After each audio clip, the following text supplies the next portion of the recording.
Back in the early 2000s, as airlines around the world were considering the A380, KLM made a decision not to purchase the Super Jumbo.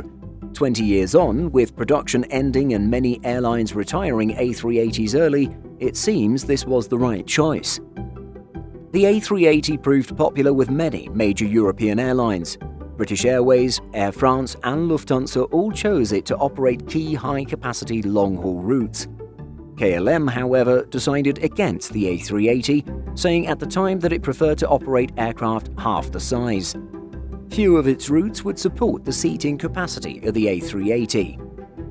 At the time, the airline had also been a very loyal Boeing customer, which still mostly continues today. Hence, there were likely advantages with sticking to a mainly Boeing fleet.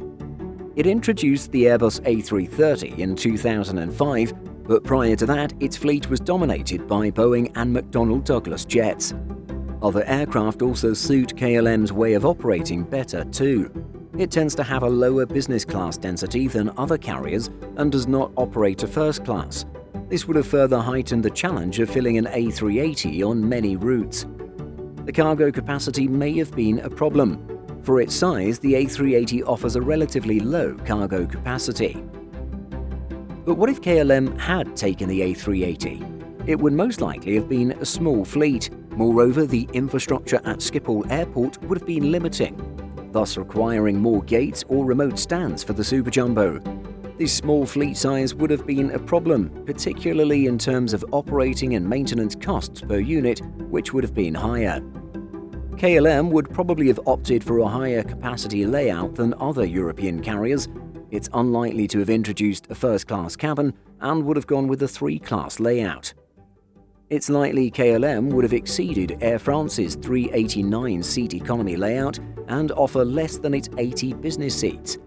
It's nice to think that KLM would have introduced some sort of lounge or bar space for premium passengers, but given other European operators' choices not to, KLM would have followed. Airbus is putting an end to A380 production this year, and several airlines have already begun removing the type from their fleets. The situation with partner airline Air France and its 10 A380 aircraft is a good case study. Air France retired its first A380 in February 2020 at just 10 years old. This was the first part of a planned retirement of the fleet by 2022. If KLM had taken the A380, things would likely have ended the same way. It didn't make sense for KLM at the start, and this didn't change. Of course, we'll never know what would have happened, and perhaps KLM would have found a way to make it work. Do you think KLM could have been successful operating the A380? Was it right not to order the type? Let us know your thoughts in the comments. Did you know that we publish over 175 stories every single week on simpleflying.com? Be sure to check the link in the description for more great stories just like this. Thanks for watching, and be sure to like and subscribe before you go.